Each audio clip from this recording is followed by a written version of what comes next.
అదే RTV app వార్తల్ని క్షణాల్లో చదివే అవకాశం ఉంటుంది. ఒక న్యూస్ పేపర్, ఒక టెలివిజన్ ఛానల్ మీ చేతుల్లో ఎప్పుడూ ఉంటాయి.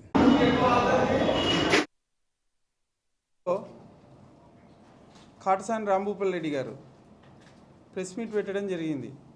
అసలు తాడేపల్లికి కాటసాని రాంభూపాల్ రెడ్డి గారు ఉన్నట్లుండి ఎందుకు వెళ్ళినారు? దాని వెనుకల ఆంతర్యం ఏంటి? ముందు రోజు గడేమల మండలంలో ఉన్న వ్యక్తి రాత్రి అక్కడికి వెళ్ళినారు. ఈనాడు ఆఫీస్పై దాడి చేసిన తర్వాత అతనికి అక్షంతలు లేనిక అడిగి పిలిచినారు పార్టీ అధిష్టానం. ఎక్కడ ఆయనకు టికెట్ రాదో అనే ఆందోళనతో ప్రెస్ మీట్ పెట్టి ఏదో కవర్ చేసుకోవాలని చూస్తున్నాడు. సరే, ప్రెస్ మీట్లో ఏమన్నా ప్రచారం కనపడింది అంటే ఈనాడు ఆఫీస్ మీద దాడి చేయడంలో అతను ఏం తప్పు చేయనట్లు, ఏదో ఈనాడు వాళ్ళే తప్పు చేసినట్లు మళ్ళీ దాంట్లో మాట్లాడడం చాలా సిగ్గుచేటు. ఆయన సీనియారిటీ అని ఇంకొకసారి మాట్లాడడానికి కూడా అర్హత లేదు ఆయనకు.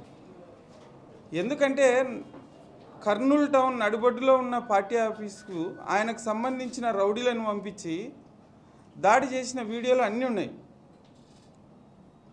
మా ఇంట్లో ఆడవాళ్ళ గురించి మాట్లాడినందుకు మేము దాడి చేసినామని మాట్లాడుతున్నారు. ఎవరు మాట్లాడినారు? ఎప్పుడే కానీ తెలుగుదేశం పార్టీ కానీ పార్టీ కార్యకర్తలు కానీ ఎప్పుడే కానీ ఎవరి ఇళ్ళలో ఆడవాళ్ళ గురించి ఆ సంస్కృతి ఉండేది కేవలం వైసీపీ వాళ్ళ. అది రాష్ట్ర ప్రజలకు అందరికీ తెలుసు.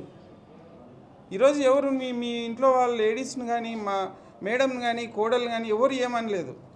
వాళ్ళు రాసినారు పేపర్లో, నువ్వు నిజంగా మాల వేసుకున్నారు, శివమాల, నువ్వు లేదు నేను ఒక్క తప్పు చేయలేదు, మా ఫ్యామిలీ మెంబర్స్ తప్పు చేయలేదంటే వచ్చి కలెక్టర్ ఆఫీస్ ముందరనో ఎన్నో సాట కూర్చొని నేను వచ్చినా రాండి ఈనాడు వాళ్ళని పిలిచాలా, కానీ నువ్వు ఎవరో ఏదో అన్నారని నువ్వు దాడి చేస్తావు. అయితే ఇది ప్రజాస్వామ్య వ్యవస్థలో ఎవరైనా మాట్లాడే హక్కు ఉంది, ఎవరి మీదనైనా నిందించే హక్కు ఉంది. ఇట్లా మళ్ళీ తప్పు చేసి మళ్ళీ కవర్ చేసుకోవడం.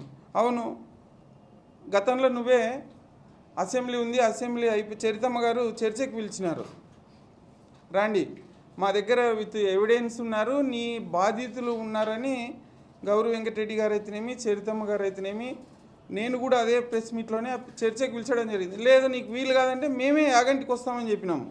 యాగంటీశ్వరుని చేయి పెట్టి నువ్వు చెప్పు, నేను ఎవరికి అన్యాయం చేయలే, మేమే దాన ధర్మాలు చేస్తున్నాము, నేను సత్యహరిశ్చంద్రుడి పక్కపక్కనే ఉంటామని. చిన్న పిల్లోని అడిగినా చెప్తారు ఈరోజు కాటసాని అంటే ఏంది అనేది. మీరు కబ్జా చేయని ఏరియా ఏదన్నా ఉందా?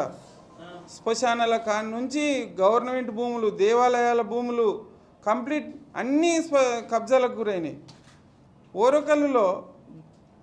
ఓరకల్లు కల్లూరు చుట్టుముట్టు దాదాపు 1000 ఎకరాలు నీ బినామీల పేరు మీద పెట్టుకొని నా కొడుకు పేరు మీద మొత్తం 4 ఎకరాలు ఉంది అంట. దొంగోడు ఎవరన్నా దొంగిలిన సొమ్ము ఇంట్లో పెట్టుకుంటాడా?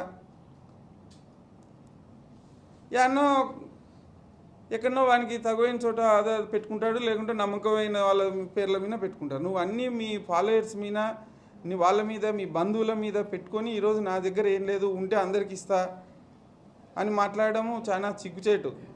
మీరు ఇంకొకసారి పత్రికల మీద కానీ విలేకరుల మీద కానీ దాడి చేస్తే ప్రజలు కూడా మీ మీద దాడి చేయడానికి కూడా రెడీగా ఉన్నారు. ఈరోజు మీ సీఎం గారు అట్నే ఉన్నారు, మీ పార్టీ ఎమ్మెల్యేలు కూడా అట్నే ఉన్నారు. మొన్న సిద్ధం మీటింగ్ పెట్టి మీరు విలేకరుల మీద దాడి చేస్తున్నారు. అంటే మీరు సిద్ధమైనది ఇదేనా, విలేకరుల మీద దాడి చేయడానికే?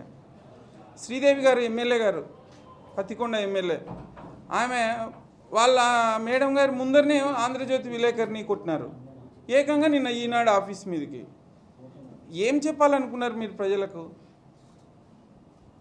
ప్రజలు అడిగితే ప్రజల మీద తప్పుడు కేసు, పోలీస్ డిపార్ట్మెంట్ అడ్డం పెట్టుకొని ప్రజల మీద, తెలుగుదేశం పార్టీ లీడర్ల మీద తప్పుడు కేసులు పెడతారు.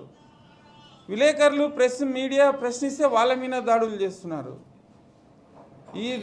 ఇవన్నీ చేసి మళ్ళీ నేను సత్యహరిశ్చంద్రుని అన్నట్లు ఆడవై ప్రెస్ మీట్ పెడితే ఇది ఎవరు నమ్మరు. రా, నువ్వు కలెక్టర్తోని ఎస్పీతోని నేను పర్మిషన్ తీసుకుంటా అన్నారు కదా. ఎప్పుడు చెప్పండి? మాకు అడిగి బేజారు వస్తుంది మా ఇన్ఛార్జ్ గారికి. మీరు నిజాయితీ పరులైతే ప్రజల ముందుకు చర్చకు రావాలని మేము మళ్ళీ ఇంకొకసారి కూడా పిలుస్తున్నాము. నువ్వు యాన్నో తాడపల్లిలో ఇంకోసాట పోయి ఎక్కడ ప్రెస్ మీట్ పెట్టుకున్నా నువ్వు గంజాయి మొక్కవే కానీ తులసి మొక్కవే అయితే కాదని నేను పత్రికాముఖంగా నేను తెలియజేస్తున్నాను. ఇంకొకసారి కూడా జగన్మోహన్ రెడ్డి గారికి మళ్ళీ రిక్వెస్ట్ చేసుకుంటున్నా, ఇలాంటి రౌడీలకు గుండాలకు దయచేసి ఎమ్మెల్యే టికెట్లు ఇచ్చి అసెంబ్లీని అపవిత్రం చేయొద్దని చెప్పి నేను సీఎం గారిని కూడా నేను కోరుకుంటున్నా. ఎందుకంటే మీరు చూస్తున్నారు రాష్ట్ర వ్యాప్తంగా అందరికీ తెలిసిపోయింది మొన్న ఇతను చేసిన దౌర్జన్యాలు కబ్జాల గురించి. ఈవెన్ ఎవిడెన్స్తో సహా మాకు మొన్న పేపర్లో రావడం ఆలోచనలే మా ఇన్ఛార్జి ఇంటి పక్కన జనాలే అంతా మా దగ్గర మేము నా బాధితులం, మేము నష్టపోయినాం, మా స్థలాలు కబ్జాలు చేసినారు, మీరు ఎప్పుడు పోతారు మమ్మల్ని పిలుచుకపోండి అని. అందుకు దయచేసి రాంభూపాల్ రెడ్డి గారికి చెప్తున్నాము, మీరు ఏదైనా ఉంటే రండి చర్చకు.